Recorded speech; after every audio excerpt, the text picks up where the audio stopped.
नमस्कार।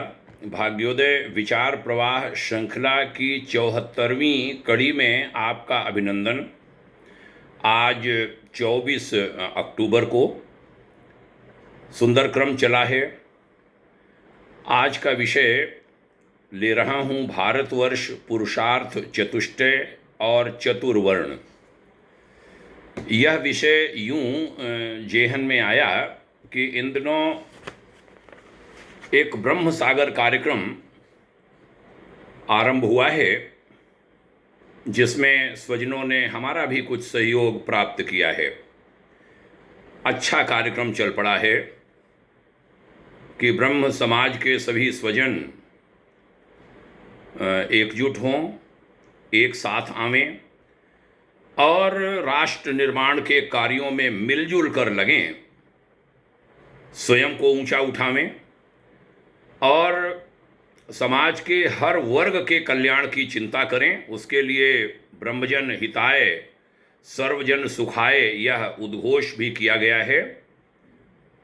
पूज्यवर पुरी शंकराचार्य पूज्यपाद निश्चलानंद सरस्वती जी महाराज का आशीर्वाद भी उस अभियान को मिला और एक कार्यक्रम बना श्री राम जन्मभूमि अयोध्या जी के मणिराम छावनी बड़ा स्थान पर 20 नवंबर को एक ब्रह्म सागर मंथन शिविर का और 21 तारीख को पूज्य शंकराचार्य जी के साथ अन्य स्वजन भी मिलेंगे। सुंदर कार्यक्रम, उसका पूरा निमंत्रण बनाया गया है।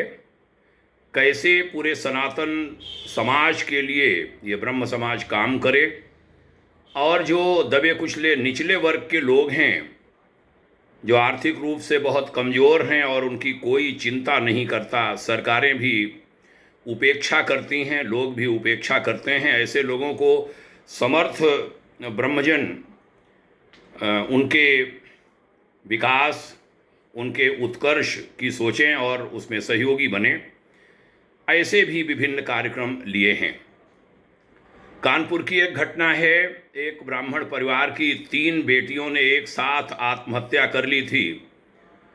दहेज पिता जुटा नहीं पा रहे थे और पिता लौटते थे विवाह देख करके। बेटियां दुखी होती थीं जब माता पिता की बात सुनती होंगी और तीनों ने एक साथ मिलकर आत्महत्या कर ली थी लटक कर। एक बड़ा बहुत भारी तमाचा था, थप्पड़ था ब्राह्मण समाज के गाल पर कि इतने सारे संपन्न लोग होते हुए भी 3 बेटियों ने एक साथ आत्महत्या कर ली। ऐसी सभी बातों को संज्ञान में लेकर ब्रह्म सागर ने काम करना शुरू किया। आज मैं ब्रह्म सागर से जुड़े स्वजनों और देश समाज के लोगों के लिए कुछ बातें कहूँगा। और हमने जैसा कहा, शीर्षक है भारतवर्ष पुरुषार्थ चतुष्टय और चतुर्वर्ण। ब्राह्मणों का इतिहास और उनका भविष्य नाम की पुस्तक, जिसमें मैं सहलेखक हूँ, उसमें हमारे वरिष्ठ साथी लेखक कीर्तिशेष श्रद्धेय डॉक्टर राजा राम मिश्र कमलेश जी की लेखनी से ये लिखा गया था। आज उसे कोट करता हूँ। बहुत प्यारे शब्द हैं, ब्रह्म सागर से जुड़े लोगों और सभी स्वजनों के लिए, देशवासियों के लिए ये उपयोगी शब्द सिद्ध होंगे, ऐसा हमारा मानना है। लिखा था कि विश्व के जिस भूभाग में हम रहते हैं उसे हम भारतवर्ष कहते हैं।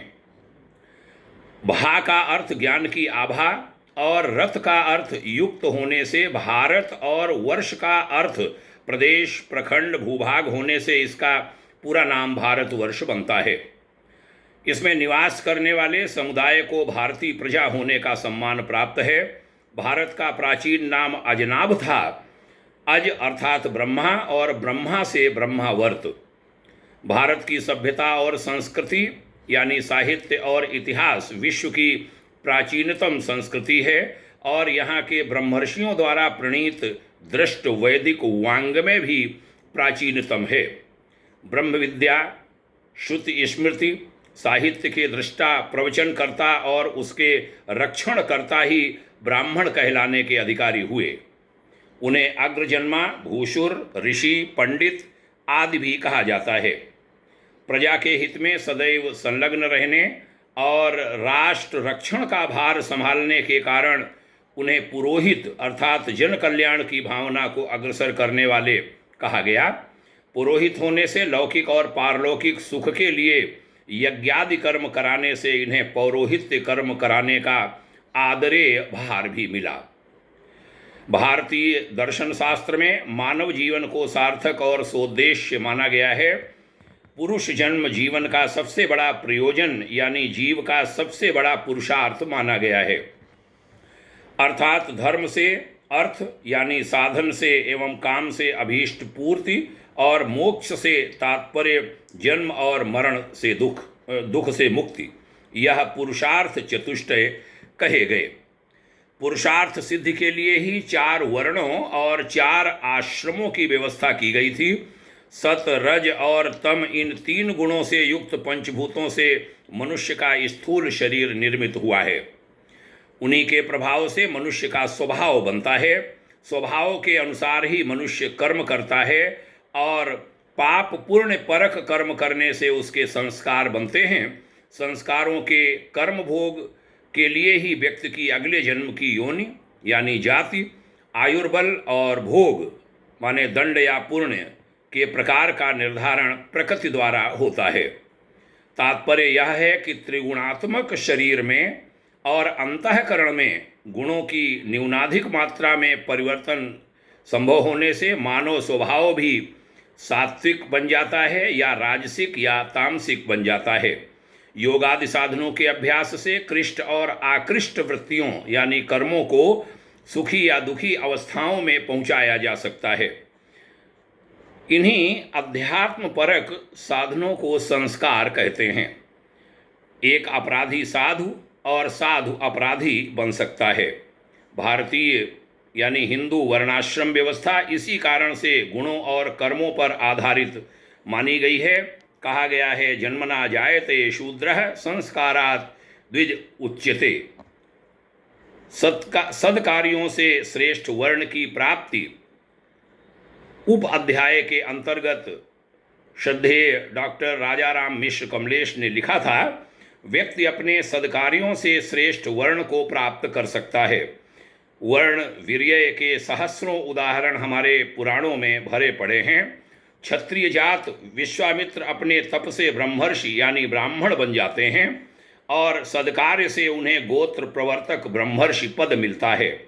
वर्ण से तात्पर्य व्यक्ति के स्वभाव और कर्म से संबंधित है।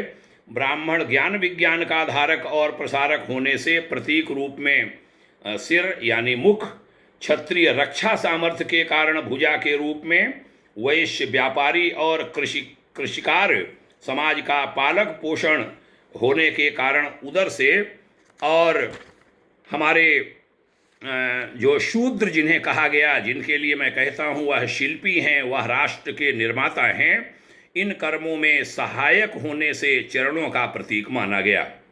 शूद्र का अर्थ सहोदर अर्थात भाई भाई है। ध्यान रहे, शूद्र किसी अर्थ में अस्पृश्य नहीं है। उनके साथ छुआछूत की भावना रखना कदापि उचित बात नहीं। आज की बात का चर्चा का समापन करता हूँ कुछ और शब्द कहकर कि चारों वर्णों में एक ही आत्म चेतना व्याप्त है।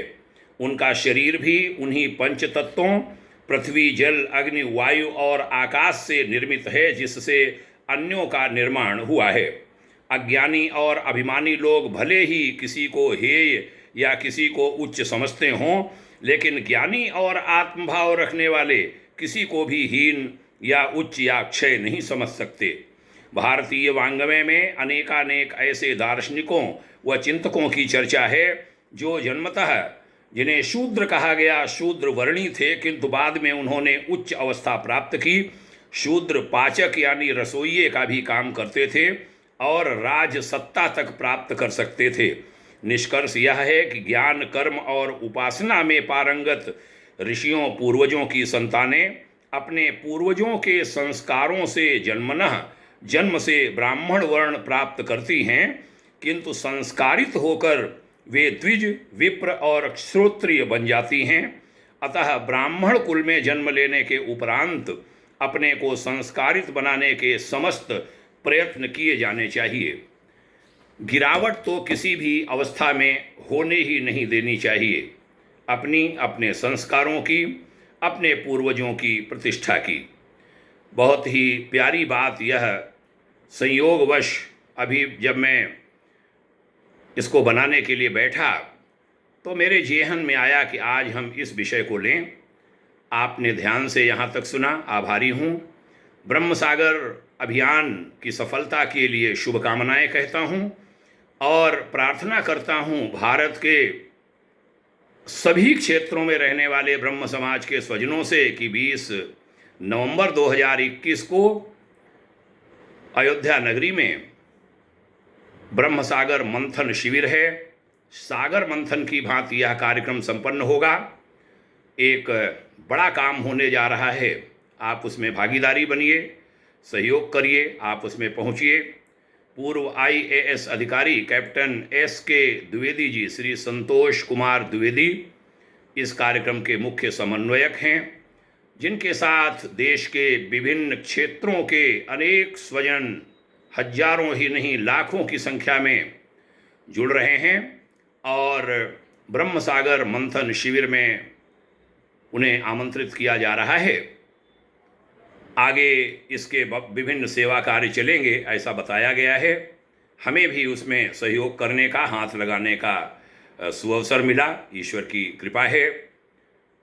ब्रह्मजन हिताय सर्वजन सुखाय के उद्घोष के साथ यह समाज पूरे राष्ट्र के नवनिर्माण में सहायक बने, उसकी पूरी रूपरेखा बनी है और सभी वर्गों को, वर्णों को लेकर के चले यह ब्रह्म समाज।